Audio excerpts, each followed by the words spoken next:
गोजोन हामलायनायजों लोगोसे नोंथांमोनखौ गोदान खौराङाव बरायबाय। अन्नानै नोंथांमोना बे रादाबखौ जोबजासे नायलां। लोगोसे भिडिअखौ लाइक, कमेन्ट, शेयार आरो चेनेलाव गोदानै फैदोंब्ला साबस्क्राइब खालामनो गुरै खावलायबाय। दानिया फैदो लोगोफोर रादाबखौ मिथिलांनि। गिबि खौराङाव दङ बर' फिसानि थाखाय गेलेमुआव जाफुंसार खौरां। बाक्सा जिल्लानि मनिका बसुमतारिया रायजोआरि गेलेमुआव सनानि मेडेल मोननो हादों। थांनाय 8 मार्च खालारनिफ्राय जागायनानै 10 मार्च खालारसिम गुवाहाटीआव 43 state level senior and junior athletics championship बादायलायनायाव बाक्सा जिल्लानिफ्राय सनानि बान्थाखौ मोनबोनो हादों। नाग्रिजुलि उत्तर गयबारनि प्रदीप बसुमतारी आरो आकारि बसुमतारीनि फिसाजो मनिका बसुमतारिया सनानि मेडेल देरहासार जानो हानानै मनिका बसुमतारिया बाक्सा जिल्लानि गोग्गानाय लाबोनो हादों। आमेरिकान आर्मिनि खेमाव रकेटजों हामला। मैया हरनि समाव सा इराकआव थानाय आमेरिकानि मिलिटारि बेस केम्पआव इरान मिलिटारिफ्रा गं 12था मिसाइलजों एटाक खालामदों होनना मिथिनो मोन्दों। मिसाइलजों एटाक खालामनाय भिडिअखौ समाजारि बिजोङाव भाइरेल जानाय नुनो मोन्दों। अदेबानि गिथावना हामलाजों आमेरिकान आर्मिफोरनि जिउ खहा जानायनि सन्देह लानाय जादों। गुबुन फारसे आमेरिकानिफ्राय रोखा खालामदों दि बे हामलाजों आमेरिकान आर्मिफोरनि जेबो खहा जायाखै होनना। रायमना माहारियारि हाग्रामायाव हाग्रा बिफाननि मावफारिया आरो जायगानि थागिबिफोरनि गेजेराव दुंहाव थासारि। रायमना माहारियारि हाग्रामायाव हाग्रा बिफाननि मावफारियाफ्रा बनलायनानै नखर दैदेननाय अनन्त बसुमतारी मुंनि सुबुंखौ गाज्रि रोखोमै बुग्लिनायखौ इनाय जादों होनना रायजो राजाफ्रा गोख्रों धरना होदों आरो हाग्रा बिफाननि सायाव BTC सरकारा थार बिजिरथाय होना आयेननि गोख्रों राहा लानो रायजो राजाफ्रा खावलायो।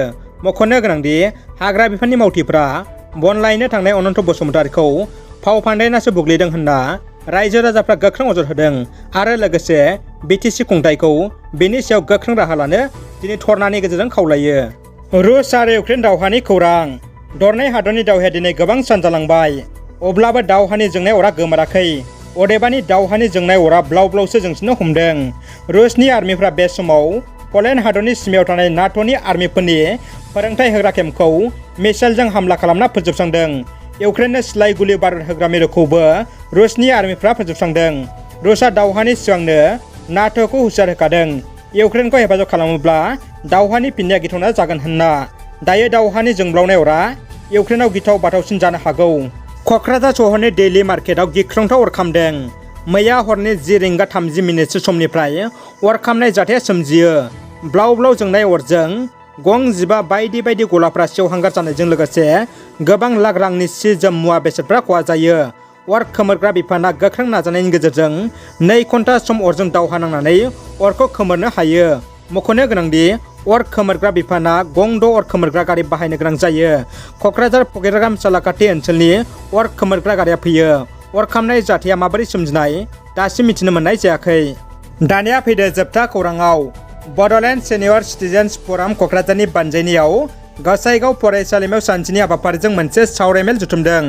बड'लेण्ड सिनियर सिटिजेन्स फराम क'क्राझारनि बानजायनायाव दिनै गसाइगाव फरायसालिमायाव सानसेनि हाबाफारिजों anti generational gap Assam with special reference to the people of BTR आयदाखौ लानानै मोनसे बेंखन सावरायमेल जुथुमदों।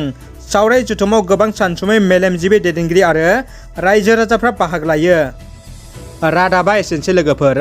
रादाबखौ जोबजासे नायनायनि थाखाय गासिनिसिमबो साबायखर आरो गोजोन हामलायनाय थाबाय।